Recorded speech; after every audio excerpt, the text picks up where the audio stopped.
Selamat berjumpa para pemirsa dimanapun Anda berada, para pecinta bonsai mania. Kali ini saya ditemani oleh para senior-senior dalam tim pembonsaian. Dengan perkenalkan, ini Mas Agus dan ini Mas Pangki, Dedang. Oke, langsung ke Mas Agus. Saya mau bertanya-tanya tentang seputar bonsai tentunya. Dalam hal ini awal dari produksi dulu ya. Iya.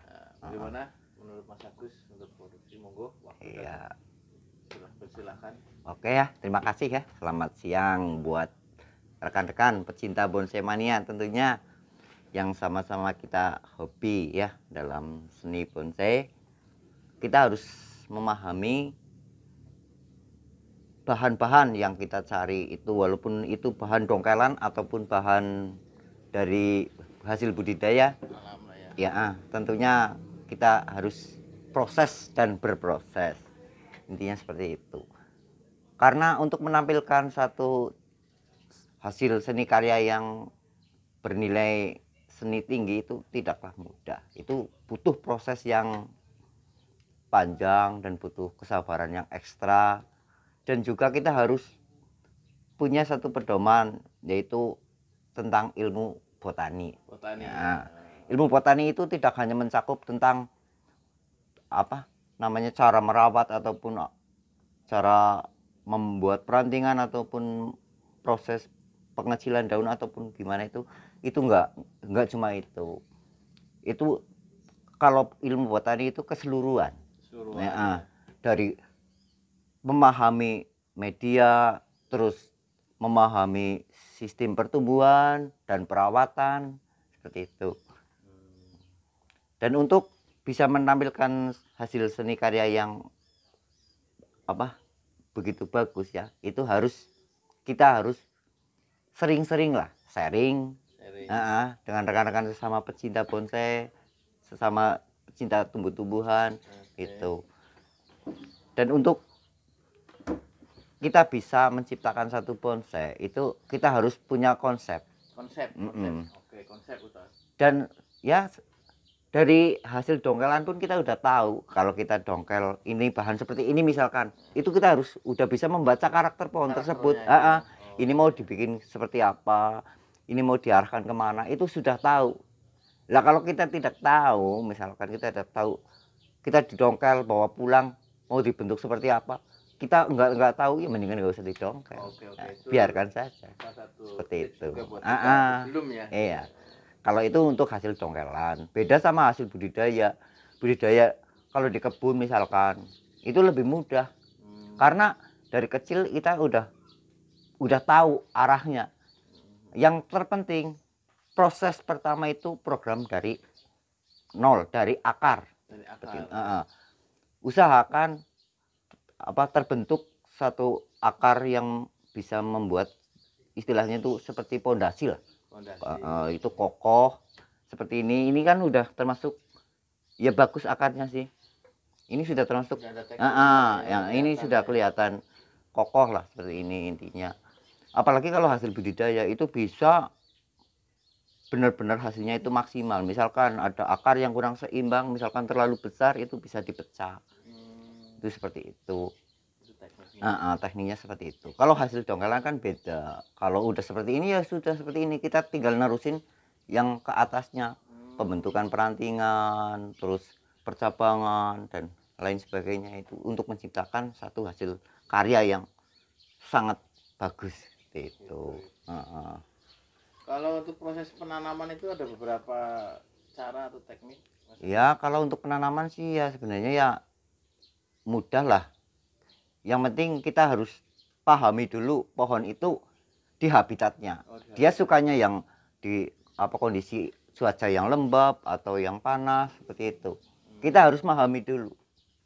Jangan asal tanam. Kalau asal tanam mungkin sih hidup, tapi untuk perkembangannya, pertumbuhannya kan kadang kalau nggak pas cuacanya itu kan akhirnya jadi Mempengaruhi. jadi lambat seperti itu. Jadi itulah pemirsa beberapa penjelasan dari Mas Agus tentang awal lah ya, awal proses. Iya, intinya ya saling ya kita berusaha lah untuk bersabar lah ya, untuk menciptakan satu karya seni itu kan nggak instan, harus ya. butuh proses.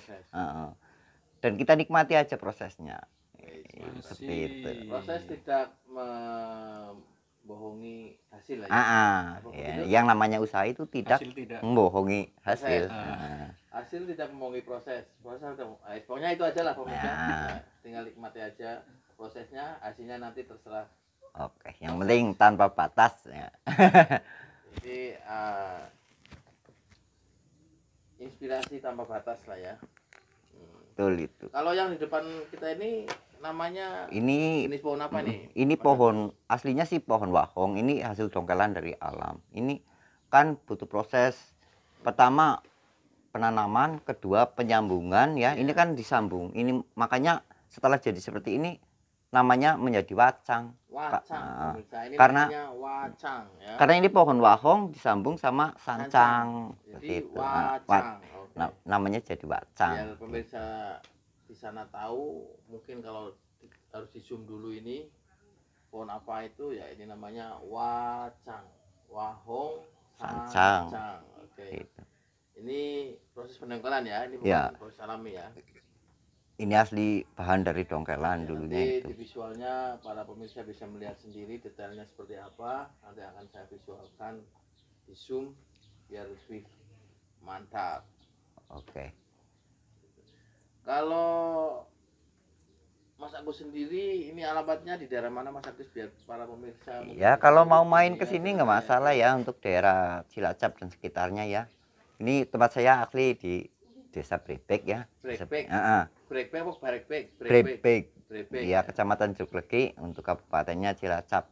Untuk gerumbulnya Desa Sumur Bandung. Sumur Bandung, Desa Brebek, Juklegi, Kabupaten Cilacap. Nah, itu untuk para bonsai mania, bonsai lover dimanapun Anda berada di seluruh Nusantara, seluruh Indonesia, monggo.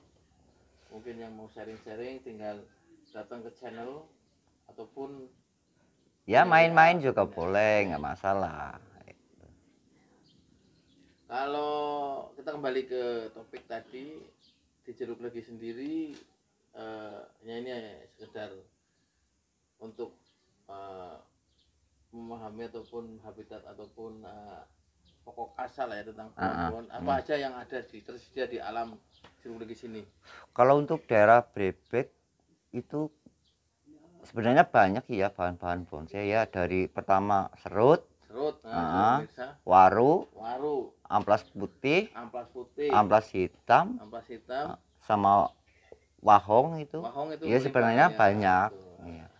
Tapi kalau untuk saat ini sih ya sudah banyak yang pendongkel-pendongkel yang dari luar kota ya datang ke Desa Brebek sih. Ya untuk sekarang sih udah semakin sulit untuk kita cari bahan dongkelan. Makanya kita harus ya sudah punya bahan dongkelan, untuk selanjutnya kita harus bisa budidaya. Yang utama adalah budidaya.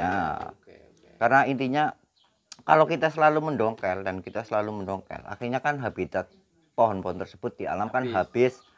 Dan untuk masalah bonsai seperti ini kan tidak hanya 1 tahun 2 tahun, tapi selama kita masih punya jiwa seni dan masih bisa disalurkan, itu tidak hanya untuk diri kita sendiri, untuk anak cucu dan generasi penerusnya. Seperti itu yang perlu digarisbawahi pemirsa. Kita juga harus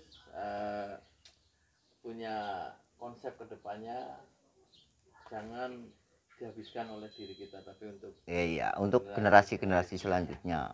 Ya kalau walaupun kita dongkel misalkan, yang kita ambil kan cuman batang bawah aja, bonggolnya seperti itu. Usahakan kalau setelah dipotong itu ranting-ranting yang di atasnya itu kita tancapkan kembali, kita tanam kembali di tanah tersebut, biar untuk melestarikan lah untuk generasi yang kedepannya seperti itu. Buat para mas-mas ataupun bonsai lover yang dongkel dongles mania ya. Mohon diperhatikan itu. Kasihan buat kita yang terakhir juga jadi nggak kebagian. Iya. Karena kan pohon-pohon tersebut kan pertumbuhannya lama. Iya. Sedangkan generasi-generasi penerus itu kan masih banyak. Enggak cuman generasi sekarang aja yang suka namanya bonsai itu, tapi untuk generasi selanjutnya pasti masih ada. Entah besok anak cucu kita atau entah siapa lagi kan masih banyak gitu. Makanya untuk menjaga kelestarian masalah bonsai itu kita harus berusaha untuk tanam kembali gitu loh. Ya dari batang apapun yang kita dongkel usahakan untuk cabang atau ranting pun yang enggak dibawa, ranting-ranting yang dibawa usahakan kita tanam kembali lah ya. Untuk menjaga kelestarian pohon tersebut. Pohon tersebut emang notabene bisa dipakai sistem stek lah ya. Bisa untuk semua jenis itu bisa di stek. Kita tancapkan saja, kita kan yang kita bawa cuman bongkolnya, untuk atasnya ranting-rantingnya kan kita buang. Daripada kita buang, tancapkan kembali di situ kan untuk generasi-generasi yang selanjutnya. Seperti itu. Ya itulah para pemirsa dimanapun berada, penjelasan atau ulasan dari Mas Agus yang berada di Jeruk Legi. Buat para pemirsa yang penasaran, monggo bisa datang ataupun ya main-main lah. Mungkin mau berburu bareng, ya itu harus siapkan waktunya karena gue sendiri juga punya kesibukan ya. Iya. Oke Mas Agus, untuk episode kali ini saya cukup sekian. Oke. Makasih atas penjelasannya. Iya, sama-sama. Mungkin Mas Depangki mau menambahkan sedikit tentang masukan-masukannya buat para bonsai mania yang ada di sana, mau siapa?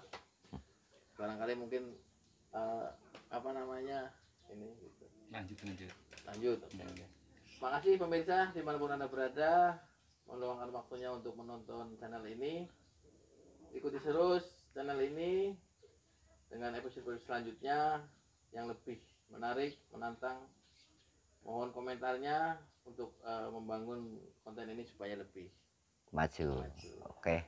Bila mana ada kata-kata yang kurang pas ataupun bahasa yang paling cetat-cetot, ya mau dimaklum karena kita emang seperti ini natural adanya ya kan, tanpa teknik setting dan sebagainya. Tuh tokengnya aja berbunyi, berarti emang bagus. Itu suara alam, itu bukan background.